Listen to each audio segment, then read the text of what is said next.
जगद्गुरु रेणुकाचार्य महाराज के जय। श्री उदयलिंगेश्वर महाराज के जय। श्री चन्नमल्लिकार्जुन शिवाचार्य महाराज के जय। श्री चन्नवीर शिवाचार्य महाराज के जय। श्री हेमरेड्डी मल्लांबे माता के जय। सांब जया जय नमः पार्वतीश महादेव।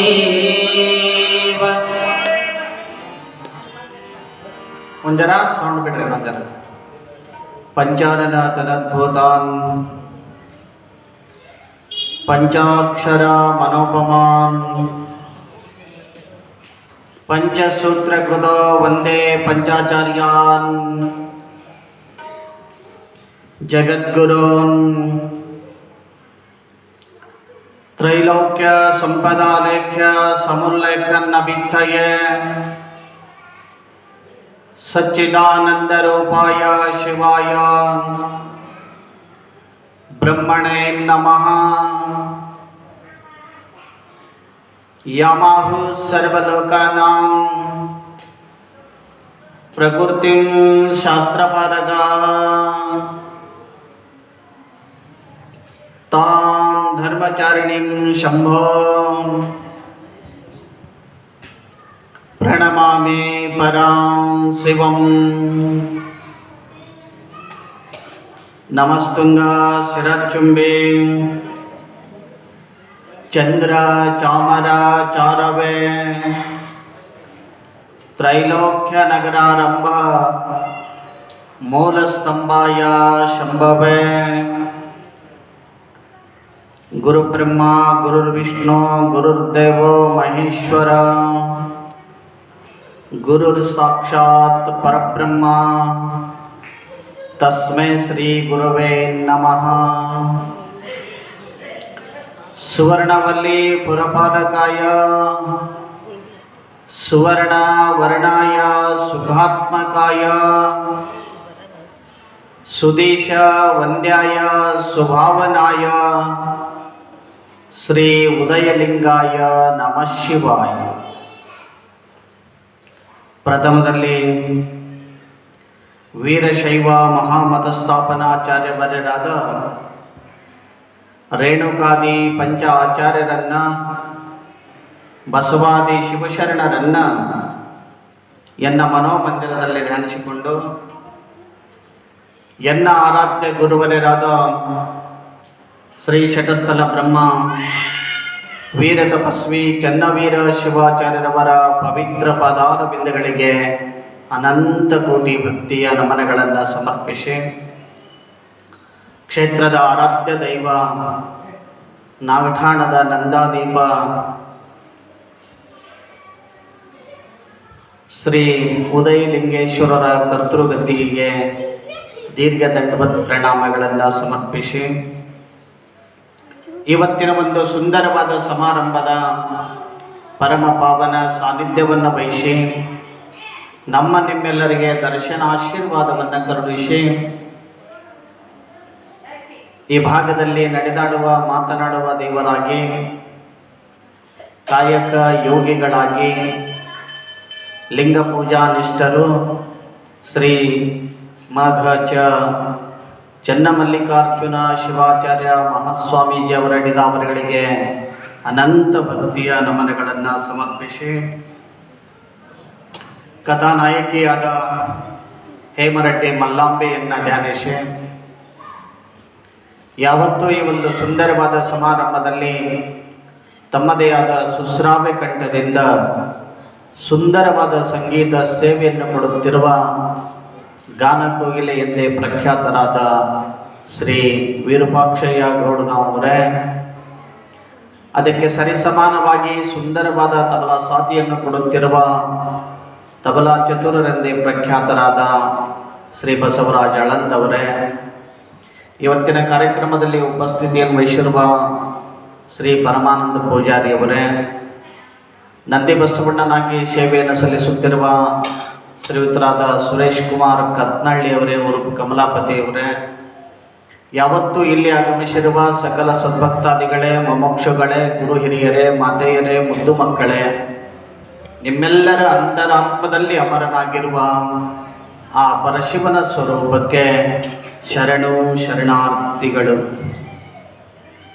ಶ್ರಾವಣ ಮಾಸದ ನಿಮಿತ್ತವಾಗಿ ಶ್ರೀ ಹೇಮರೆಡ್ಡಿ ಮಲ್ಲಾಂಬೆಯ ಪವಿತ್ರವಾದ ಪುರಾಣವನ್ನು ಪಾರಾಯಣ ಮಾಡಿ ನಿತ್ಯ ನಮ್ಮ ಜೀವನದಲ್ಲಿ ಬರ್ತಾ ಇರುವ ಅತ್ಯಂತ ದುಃಖಗಳನ್ನು ನಿವೃತ್ತಿ ಮಾಡಿಕೊಂಡು ಪರಮಾನಂದದ ಪ್ರಾಪ್ತಿಯನ್ನು ಪಡೆಯುವುದಕ್ಕಾಗಿ ಈ ಪವಿತ್ರವಾದ ಮಹಾಮಠದಲ್ಲಿ ನಾವು ನೀವೆಲ್ಲ 10ನೇ ದಿನದಲ್ಲಿ ಭಾಗಿಗಳಾಗಿದ್ದೇವೆ. ಈಗ ಪುರಾಣಾರಂಭ ಕಾಲದಲ್ಲಿ ಗವಾಯಿಗಳವರಿಂದ ಪ್ರಾರ್ಥನೆ ನಡೀತಾ ಇದೆ. ತಾವೆಲ್ಲರೂ ಪ್ರಾರ್ಥನೆಯೊಳಗೆ ಭಾಗಿಯಾಗಿ. ಸಾಂಬ ಸದಾ ಶಿವ ಸಾಂಬ ಶಿವ ಶಿವ ಹರ ಭವ ಹರ ಸಾಂಬ ಶಿವ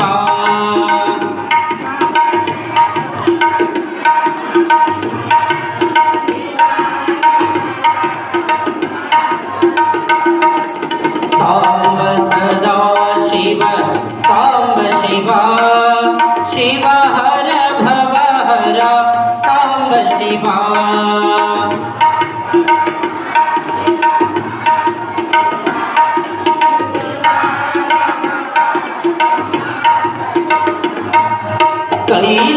ಕೈಲಾಸವಾಸಾಯ ಸಾಂಬ ಶಿವ ಕೈವಲ್ಯದಾತಾಯ ಸಾಂಬ ಶಿವ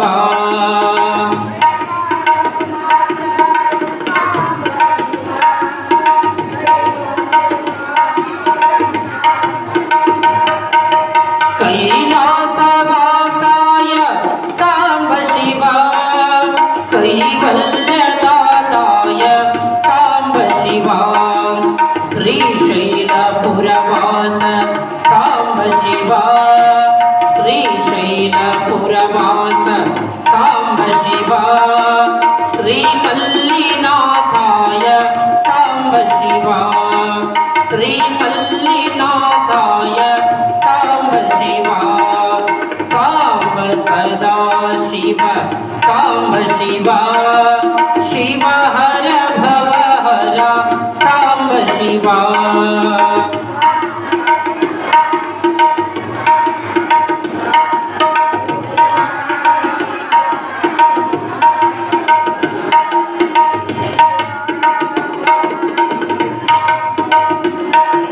ಕಲಬುರಗಿ ಪುರವಾಸ ಸಾಂಬ ಶಿವ ಶ್ರೀ ಶರಣ ಬಸವೇಶ ಸಾಂಬ ಶಿವ ಕಲಬುರಗಿ ಪುರವಾಸ ಸಾಂಬ ಶಿವ ಶ್ರೀ ಶರಣ ಬಸವೇಶ ಸಾಂಬ ಶಿವ ಪುರವಾರ ಪುರವಾಸ ಸಾಂಬ ಶಿವ ಪುರವಾರ ಪುರವಾಸ ಸಾಂಬ ಶಿವ ಅಣವೀರ ಭದ್ರೇಶ ಸಾಂಬ ಶಿವ ಅಣವೀರ ಭದ್ರೇಶ ಸಾಂಬ ಶಿವ ಸಾಂಬ ಸದಾ ಶಿವ ಸಾಂಬ ಶಿವ ಶಿವ ಹರ ಭವ ಹರ ಸಾಂಬ ಶಿವ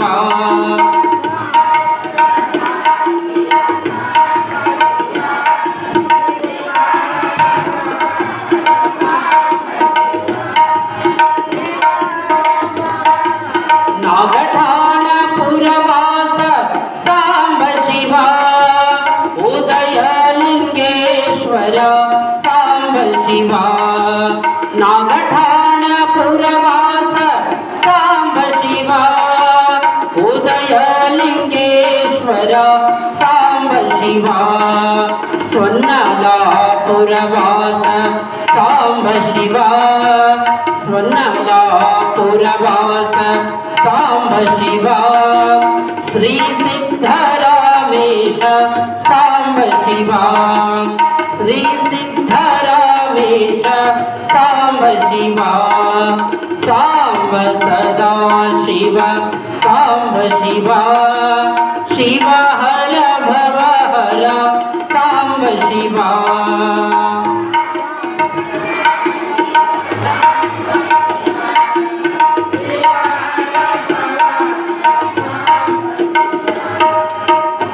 ಗುಡ್ಡದ ಗಿರಿವಾಸ ಸಾಂಬ ಶಿವ ಸದ್ಗುರು ಮಹಾಂತೇಶ ಸಾಂಬ ಶಿವ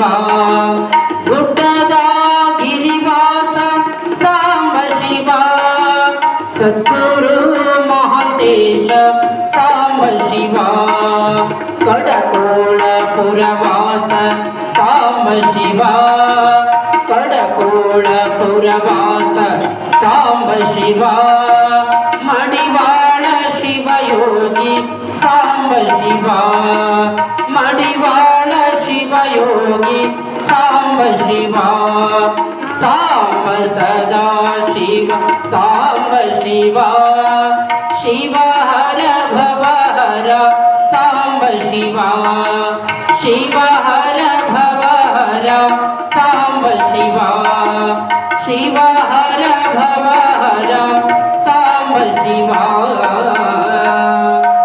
शिव सांब जय नमः पार्वती पतीश्वर हर महादेव ಯಾಕೋ ಮೆತ್ತಗಾಗಿರಿ ಇವತ್ತೊಂದಿನ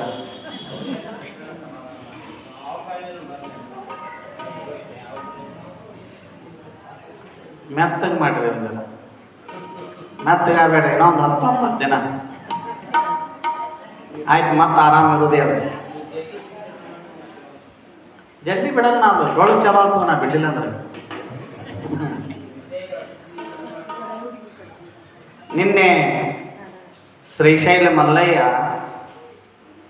ಪರಮಾತ್ಮ ಶ್ರೀಶೈಲದೊಳಗ ಲಿಂಗ ರೂಪದೊಳಗ ಹೆಂಗೆ ಉಳ್ಕೊಂಡ ಹೆಂಗೆ ಸ್ಥಾಪನೆ ಆದ ಶ್ರೀಶೈಲ ರಾಜ್ಯಕ್ಕೆ ಶ್ರೀಶೈಲ ಅಂತ ಹೆಂಗೆ ಹೆಸರು ಬಂತು ಎಲ್ಲ ಕೇಳ್ಕೊಂಡ್ರಿ ನಿನ್ನೆ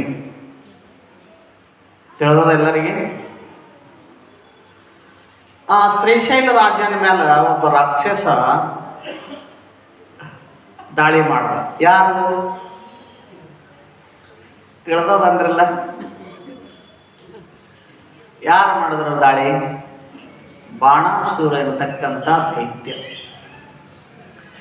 ಶೇಷಗಿರಿ ರಾಜನ ಮೇಲೆ ಪ್ರಲಂಬಾಸುರ ದೈತ್ಯ ಪ್ರಲಂಬಾಸುರ ಮತ್ತು ಬಾಣಾಸುರ ದೈತ್ಯರು ಆ ಇಬ್ಬರು ರಾಜ್ಯರನ್ನ ತೊಂದರೆ ಕೊಟ್ಟಾಗ ಆ ತೊಂದರೆಯಿಂದ ದೂರ ಮಾಡಿದವರು ಯಾರು ಅಂತ ಕೇಳಿದ್ರೆ ಷಣ್ಮುಖ ಸ್ವಾಮಿ ಮುಂದೆ ಕೊನೆಯದಾಗಿ ಹೋಗಿ ಎಲ್ಲಿ ನೆಲೆಸ್ತಾನ ಶೇಷಗಿರಿಯೊಳಗೆ ನೆಲೆಸ್ತಾನ ಅಲ್ಲೇ ನೆಲೆ ನಿಂತ ನಾವು ತಾಯಿ ಬೇಡಿದಳು ನಾನು ಕೊಟ್ಟ ಹಾಲ ನಾನು ಕೊಟ್ಟ ರಕ್ತ ಕೊಟ್ಟು ಬಿಡು ಅಂದಳು ಕೊಟ್ಟು ಬಿಡು ಅಂದಾಗ ಷಣ್ಮುಖ ಸ್ವಾಮಿ ಕಾರ್ದ ಮೊದಲ ಹಾಲು ಬಿತ್ತು ಆಮೇಲೆ ರಕ್ತ ಬಿತ್ತು ಹಾಲಿನಿಂದ ವಿಭೂತಿ ಆಯಿತು ರಕ್ತದಿಂದ ಕ್ಯಾವಿ ಆಯಿತು ಇವೆರಡೂ ವೈರಾಗ್ಯದ ಸಂಕೇತ ಹಣೆ ಮೇಲೆ ಯಾರು ಮೂಟು ಬತ್ತ ದಿನ ಇವತ್ತಿ ಹಚ್ಕೋತಾರಲ್ಲ ಅವ್ರದ್ದು ಯಾವಾಗಲೂ ಮತ್ತೊಬ್ಬರದನ್ನ ಅಪೇಕ್ಷೆ ಪಡಂಗಿಲ್ಲ ಮತ್ತೊಬ್ಬರ ತೊಗೊಂಡು ನಮಗೇನು ಮಾಡೋದದ ನಮ್ಮದಿಟ್ಟು ನಮಗಿದ್ರೆ ಸಾಕು ಅಂತ ತಿಳ್ಕೊಂಡು ವೈರಾಗ್ಯದಿಂದ ಯಾರು ಬಾಳ್ತಾರ ಅಂತ ಕೇಳಿದ್ರೆ ಹಣೆ ಮೇಲೆ ವಿಭೂತಿ ಹಚ್ಕೊಂಡವರು ಕ್ಯಾವಿ ಧರಿಸಿದವರು ಮತ್ತೊಬ್ಬರಿಗಾಗಿ ಆಶಾ ಪಡುವುದಿಲ್ಲ ಮತ್ತೊಬ್ಬರದ್ದು ಎಂದೂ ನಮ್ದು ಆಗುವುದೂ ಇಲ್ಲದು ಏನಾಗ್ತದ ಸುಮ್ಮನೆ 4 ದಿನ ಆದಂಗೆ ಮಾಡ್ತದ ಮತ್ತೆ ಬಿಟ್ಟು ಹೋಗಿಬಿಡ್ತದೆ ಮನ್ನೊಂದು ಕತೆ ಹೇಳಿನಲ್ಲಿ ನಿಮಗೆ ಮಗನ ರೂಪದೊಳಗೆ ಬಂದು ಎಲ್ಲ ಸರ್ವನಾಶ ಆದ ಮೇಲೆ ಮತ್ತೆ ಹೋಗಿಬಿಟ್ಟ ಮತ್ತೊಬ್ಬರು ದುಡ್ಡ ಎಂದೂ ತಕ್ಕಂಗಿಲ್ಲದು ನಾವೇನು ದುಡ್ದು ಗಳಿಸ್ತೇವಲ್ಲ ಅದು ಏನು ಮಾಡಿದ್ರು ನಮ್ಗೆ ಬಿಟ್ಟು ಹೋಗಂಗಿಲ್ಲ ಸ್ವತಃ ದುಡಿಬೇಕು ಮತ್ತೊಬ್ಬರದ ಇದು ವೈರಾಗ್ಯ ಈ ವೈರಾಗ್ಯದ ಯಾರಿಂದ ಬಂತು ನಮಗೆ ಕಲಿಲಿಕ್ಕೆ ಅಂತ ಕೇಳಿದ್ರೆ ಷಣ್ಮುಖ ಸ್ವಾಮಿಯಿಂದ ಕಲಿಲಿಕ್ಕೆ ಬಂತು ತಾಯಿ ನಂದದ ಕೊಡುವ ತಂದಾಗ ಕೊಟ್ಟು ಬಿಟ್ಟಿಲ್ಲ ಹಾಲ ರಕ್ತನೇ ಮೈಯಾಂದು ಹೋಯ್ತು ಅಂತಂದ್ರೆ ಏನು ಉಳಿತದ ಶರೀರದೊಳಗೆ ನಿಮಗೆ ವಿಶೇಷವಾಗಿ ಹೇಳಬೇಕು ಅಂತಂದ್ರೆ ಈ ಶರೀರದೊಳಗೆ ರಕ್ತ ಮಾಂಸ ಏನದಲ್ಲ ಅದು ತಾಯಿದು ಎಲುವು ಏನದಾವಲ್ಲ ಅಷ್ಟೇ ತಂದಿದ್ದು ಒಳಗೆ ಎಲುವು ಏನದಾವಲ್ಲ ಅದಷ್ಟೇ ತಂದಿದ್ದು ಉಳಿದದ್ದೆಲ್ಲ ರಕ್ತ ಮಾಂಸ ಎಲ್ಲಾನು ತಾಯಿ ಕೊಟ್ಟದ್ದು ಆ ರಕ್ತ ಮಾಂಸ ಹೋಯ್ತು ಅಂತಂದ್ರೆ ಬರೀ ಎಲುವು ತಗೊಂಡು ಏನು ಮಾಡೋದು ಇಲ್ಲಿ ತಾಯಿ ಬೇಡಿದಾಗ ಮತ್ತೊಬ್ಬರದ್ದು ಬೇಡ ಅಂತ ತಿಳ್ಕೊಂಡು ಕೊಟ್ಟು ಬಿಟ್ಟ ಯಾರು ಷಣ್ಮುಖ ಸ್ವಾಮಿ ಈ ಕತೆ ಯಾರಿಗೆ ಹೇಳಕತ್ಯಾರ ಜಗದೊಡೆಯನಾದಂಥ ಮಲ್ಲಯ್ಯ ಮಲ್ಲಮ್ಮಗೆ ಹೇಳಕತ್ಯಾನ. ಮಲ್ಲಮ್ಮ ಅಂದಳು, ಯಪ್ಪ ನಂದು ಅನ್ನೋದು ಯಾವುದೂ ಇಲ್ಲ, ನಂದು ಎಲ್ಲಾನು ನಿಂದೆ. ನಿನ್ನ ಸೇವೆಯನ್ನ ಮಾಡುವಂತ ಸೌಭಾಗ್ಯ ದೊರೀತಲ್ಲ. ಪರಮಾತ್ಮ ಖುಷಿ ಆಯ್ತು, ಒಳಗ ನಗತಾನ ಪರಮಾತ್ಮ. ಎಂಥ ವಿನಯವಂತಳು ಮಲ್ಲಮ್ಮ, ಇಷ್ಟು ಸಣ್ಣ ವಯಸ್ಸಿನೊಳಗೆ ಎಂಥ ಬುದ್ಧಿ ಕೊಟ್ಟಾನ ಪರಮಾತ್ಮ. ಪರಮಾತ್ಮ ನಗತಾನ ಯಾಕ ಅಂತ ಕೇಳಿದ್ರ, ನೀ ಕೊಟ್ಟೋದಕ್ಕಿಂತ ಹೆಚ್ಚಿಗೆ ನಾ ಕೊಡ್ತೇನು ಒಂದ. ಯಾವಾಗಲೂ ನಾವು ಒಂದು ಕೈಲಿ ಕೊಟ್ಟೇವು ಅಂದ್ರೆ ಭಗವಂತ 10 ಕೈಲಿ ನಮಗೆ ಕೊಡ್ತಾನ. ಯಾವಾಗಲೂ ಪರಮಾತ್ಮ, ನೀವು ಬರೇ ಒಂದು ತೆಂಗಿನಕಾಯಿ ಒಡೆದು ಬಂದಿರ್ತೀರಿ, ಬರೇ ಒಂದು ತೆಂಗಿನಕಾಯಿ ಒಡೆದು ನಿಮ್ಮ ಭಕ್ತಿ ಅವನ ಮನಸ್ಸಿಗೆ ಬತ್ತು ಅಂತಂದ್ರ ನಿಮ್ಮ ಮನೆ ತುಂಬುವಷ್ಟು ಕೊಡ್ತಾನ ಭಗವಂತ. ದೇವರು ಕೊಟ್ಟದು ಕಡಿತನಕ ಅಂತ, ಮಾನವ ಕೊಟ್ಟದು ಮನಿತನಕ ಅಂತ. ದೇವರು ಕೊಟ್ಟದ್ದು, ಮಾದೇವ್ ಕೊಟ್ಟದ್ದು ಕಡಿತನಕ ಇರ್ತದದು, ಎಂದೂ ನಮಗೆ ಬಿಟ್ಟು ಹೋಗಂಗಿಲ್ಲ. ನಾವು ದೇವರಿಗೆ ಮತ್ತೇನು ಮಾಡ್ತೇವೆ ಅಂತ ಕೇಳಿದ್ರ, ತೆಂಗು ಹೊಡೆದು ಬಂದೇವಂದ್ರೆ ಕೆಟ್ಟಿತ್ತು ಅಂತಂದ್ರೆ ಓಮ್ ಆಯ್ತೈತೇವ್, ಹೌದಲ್ಲ? ಕೆಟ್ಟು ತೆಂಗು ತಿಲ್ಲಕ್ಕೆ ಮತ್ತೆ ತಲೆ ಕೆಟ್ಟವ ದೇವರಿಗೆ. ಮತ್ತೊಂದು ತಂದು ಹೊಡಿಬೇಕು, ಮತ್ತೊಂದೇನು ತಂದು ಹೊಡ್ಯೋದು ತಿಳ್ಕೊಂಡು ನೀವೇನನ್ನೋದು, ಓಮ್ ಆಯ್ತು ಓಮ್ ಆಯ್ತು ಓಮ್ ಆಯ್ತು. ಓಮ್ ಆಗಂಗಿಲ್ಲ ಅದು. ತೆಂಗಿನಕಾಯಿ ಯಾಕೆ ಹೊಡಿಬೇಕು ಅಂತ ಕೇಳಿದ್ರೆ, ಬಲಿ ಕೊಡ್ತೇವೆ ನಾವು ಯಾರಿಗೆ? ಭಗವಂತಗೆ. ಅದ್ರ ಬಗ್ಗೆ ಮತ್ತೊಮ್ಮೆ ನಿಮಗೆ ಹೇಳ್ತೇನೆ ನಾವು. ಆ ತೆಂಗಿನಕಾಯಿ, ಈ ಕುರಿ ಕೋಣಗಳನ್ನ ಯಾರು ಬಲಿ ಕೊಡ್ತಾರಲ್ಲ, ಇವು ಬ್ರಹ್ಮ ಸೃಷ್ಟಿ ಒಳಗೆ ಬರೋದಿಲ್ಲ, ಇದು ವಿಶ್ವಾಮಿತ್ರನ ಸೃಷ್ಟಿ ಒಳಗೆ ಬರ್ತದೆ. ಅದ್ರ ಬಗ್ಗೆ ಮತ್ತೊಂದು ದಿವಸ ಹೇಳ್ತೇನೆ ನಿಮಗ. ಇಲ್ಲಿ ನಾವು ಭಗವಂತನಿಗೆ ಮನಸ್ಫೂರ್ತಿಯಾಗಿ ಅರ್ಪಣೆ ಮಾಡಬೇಕು. ದೀನ ದಲಿತರಿಗೆ ದಾನ ಧರ್ಮಗಳನ್ನ ಮಾಡಬೇಕು. ಯಾರು ಊಟ ಅಂತ ಬರ್ತಾರ, ಹಸಿವು ಅಂತ ಬರ್ತಾರ, ಒಂದು ತುತ್ತು ರೊಟ್ಟಿ ಹಾಕಿದ್ರಿ ಅಂತಂದ್ರ ನಿಮ್ಮಂತ ಪುಣ್ಯವಂತರು ಈ ಜಗತ್ತಿನೊಳಗೆ ಯಾರೂ ಇಲ್ಲ. ಹಸದು ಬಂದವ್ರಿಗೆ ಒಂದು ತುತ್ತು ರೊಟ್ಟಿ ಕೊಡ್ರಿ, ಬಾಯಾರಿಕೆಯಿಂದ ಯಾರು ಬರ್ತಾರೋ ಅವ್ರಿಗೆ ಒಂದು ಚರಿ ನೀರು ಕೊಡ್ರಿ. ನಿಮ್ಮಂತ ಶ್ರೀಮಂತರು ಈ ಜಗತ್ತಿನೊಳಗೆ ಯಾರೂ ಇಲ್ಲ. ಕೊಡಲಾರದಂತ ಭಾವಿತ್ತು ಅಂತಂದ್ರ ಭಗವಂತ ಒಮ್ಮ ಕೊಟ್ಟನು ನೋಡ್ತಾನ, ಒಮ್ಮ ಕಸ್ಕೊಂಡು ನೋಡ್ತಾನ. ದೇವ್ರು ನಮಗೆ ಬೇಕಾದಷ್ಟು ಕೊಟ್ಟಿರ್ತಾನ, ನಾವು ಮತ್ತೊಬ್ಬರಿಗೆ ಕೈ ಎತ್ತಿ ಕೊಡ್ಲಿಲ್ಲ ಅಂತಂದ್ರೆ ಕೊಡೋದು ಬಂದ್ ಮಾಡ್ತಾನ. ಒಂದು ರೊಟ್ಟಿ ನಮಗೆ ಕೊಟ್ಟಿದ್ದ ಅಂದ್ರೆ ಅದ್ರಾಗ ಒಂದು ತುತ್ತರೆ ಹಾಕೋದು ನಾವು ಏನು ಮಾಡಬೇಕು? ಮತ್ತೊಬ್ಬರಿಗೆ ದಾನ ಮಾಡಬೇಕು. ದಾನ ಮಾಡಲಿಲ್ಲ ಅಂತಂದ್ರ ದರಿದ್ರ ಆಗಿಬಿಡ್ತೇವೆ ನಾವು. ದಾನ ಮಾಡಲಿಲ್ಲ ಅಂದ್ರೆ ದರಿದ್ರರಾಗ್ತೇವೆ. ಸಂಪತ್ತಿಗೆ ಬೆಲೆ ಯಾವಾಗ ಬರ್ತದ ಅಂತ ಕೇಳಿದ್ರೆ, ದಾನ ಧರ್ಮ ಮಾಡಿದಾಗ ಮಾತ್ರ ಸಂಪತ್ತಿಗೆ ಬೆಲೆ ಬರ್ತದ, ಇಲ್ಲ ಅಂದ್ರೆ ಸಂಪತ್ತಿಗೆ ಬೆಲೆ ಎಲ್ಲ. ಹಸ್ತಕ್ಕೆ ಭೂಷಣ ಏನು? ಬಾಟ್ಲಿ. ಕೈಗೆ ಭೂಷಣ ಏನು? ಕೈಯಾಗ ಕಡಿ ಹಾಕೊಳ್ಳೋದು, ಪಾಟ್ಲಿ ಹಾಕೊಳ್ಳೋದು, ಬಳಿ ಹಾಕೊಳ್ಳೋದು ಭೂಷಣ ಅಲ್ಲ. ದಾನ ಮಾಡಿದ್ರೆ ಕೈಗೆ ಭೂಷಣ ಬರ್ತದ, ದಾನ ಮಾಡಲಿಲ್ಲ ಅಂದ್ರೆ ಭೂಷಣ ಬರಂಗಿಲ್ಲ. ನಿಮ್ಗೆ ಇನ್ನೊಂದು ಸತ್ಯ ಸಂಗತಿ ಹೇಳ್ತೇನೋ, ಈ ಭೂಮಿ ಮ್ಯಾಲ ಹುಟ್ಟಿ ಬಂದ ಮ್ಯಾಲ ನೀವು ದಾನ ಧರ್ಮ ಮಾಡಲಿಲ್ಲ, ಯಾರಿಗೂ ಒಂದು ತುತ್ತು ರೊಟ್ಟಿ ಕೊಡ್ಲಿಲ್ಲ, ಹಂಗೆ ಇದ್ರಿ ಅಂತಂದ್ರ ಮುಂದೆ ನೀವು ಎಲ್ಲಿ ಹೋಗೋರಿದ್ರಿ? ಸ್ವರ್ಗಕ್ಕೆ ಹೋಗೋರಿದ್ರಿಲ್ಲ? ಗಚ್ಚಿ ಯವ್ವ ತರೋರು ಇಲ್ಲಿನ ಶಶಿ ಬರ ಕೇಳ ಚಾ ಕುಡಿಯೋದ. ಸ್ವರ್ಗ ಲೋಕದೊಳಗೆ 2 ಹೊತ್ತು ಊಟ ಕೊಡ್ತಾರ. ಎಷ್ಟು ಹೊತ್ತು ಊಟ ಕೊಡ್ತಾರ? ಹೋಗಿ ಬಂದಿರಿ ಮತ್ತೆ 2 ಹೊತ್ತು ಅಂತ ಹೇಳಾಗಿದ್ದೀರಲ್ಲ, ಹ್ಯಾಂಗೆ ಹೇಳಿದ್ರಿ 2 ಹೊತ್ತು ಅಂತ? ಸಾಂಬಳ ನೀವು ಹೇಳಿದ್ರಿ, ನಾವು ಹೇಳಿದೇವು ಅಂದ್ರಿ ನೀವು, ಹೌದಲ್ಲ? ನೀವು 2 ಹೊತ್ತು ಕೊಡ್ತಾರಂದಿರಿ, ನಾವು 2 ಹೊತ್ತು ಕೊಡ್ತಾರ ಅಂದಿದ್ದೇವೆ. ನಾನು ಹೋಗಿಲ್ಲ. ನಾವು ಹೋಗಿ ಬಂದಿದ್ದೀರಿ?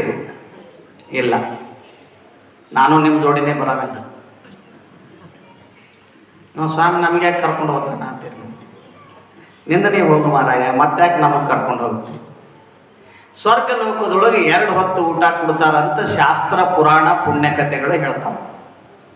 ಹೆಂಗೆ ಕೊಡ್ತಾರ? ಏನು ಕೊಡ್ತಾರ? ಹೆಂಗೆ ಕೊಡ್ತಾರ? ಏನು ಕೊಡ್ತಾರ? ಲಕ್ಷ್ಯ ಇದೆ. ನಿಮ್ಗೊಂದು ದೃಷ್ಟಾಂತ ಹೇಳ್ತೇನೆ ನಾ. ಒಂದು ಊರಾಗ ಇಬ್ರು ಗಂಡ ಹೆಂಡತಿ ಇದ್ರು. ಎಷ್ಟು ಮಂದಿ ಇದ್ರು? ಎಲ್ಲ ಊರಾಗ ಇಬ್ಬರೇ ಇರ್ತಾರೆ. ಮೂರು ಮಂದಿ ಇರ್ತಾರ. ಇಬ್ಬರೇ ಗಂಡ ಹೆಂಡತಿ ಇರೋರು. ಭಾಳ ಜೀನ ಜಿಪ್ಪುಣ ಅಂದ್ರೆ ಏನಂತೀರಿ ನೀವು? ಹಳ್ಳ್ಯಾಗ ಮಾತಾಡ್ತಾರ ನೋಡ್ರಿಲ್ಲ, ಅಯ್ಯೋ ಅವ್ರದ ಅಂತಂದಿದ್ ಬಿಡ ನೀನ ಎಂಜಲ್ ಗೈಲೆ ಕಾಯಿ ಬಿಡಲ್ಲ, ಎಂಜಲ್ ಗೈಲೆ ಕಾಯಿ ಬಿಡಲ್ಲ, ಅಗಲ ನೊಣ ಬಿದ್ರೆ ಜೀಪ್ ತಿಂತಾವ ಅಂದ್ರೆ ಜಿಪ್ಪುಂಡ್ರಿಗೆ ನಾವು ಹಿಂಗೆ ಕರಿತೇವೆ. ಅಗಲ ನೊಣ ಬಿದ್ರ ಚೀಪ್ತಾರ ಅಂತ ಹೇಳ್ತೇವೆ. ಇವ್ರ ಗಂಡ ಹೆಂಡತಿ ಹಂಗಿದ್ದಿತ್ತಿಲ್ಲ. ಅಗಲ ನೊಣ ಬಿದ್ರೆ ನೊಣನೇ ತಿಂತಿದ್ರು ಇವರು. ಅದ್ರ ಪಂಕನಾಗ ಅಲ್ಲಿ ಇಲ್ಲಿ ಯಾರೇ ಬಾದಿತ್ತು ಅಂತ ತಿಳ್ಕೊಂಡು ಅಷ್ಟು ಜಿಪ್ಪುಣ. ಜಿಪ್ಪುಣ್ರು ಅಂದ್ರೆ ಹ್ಯಾಂಗಿರ್ತಾರೆ ಕೇಳಿ ಒಬ್ಬೊಬ್ರು ನಿಮ್ಗೆ ಹೇಳ್ತೇನ.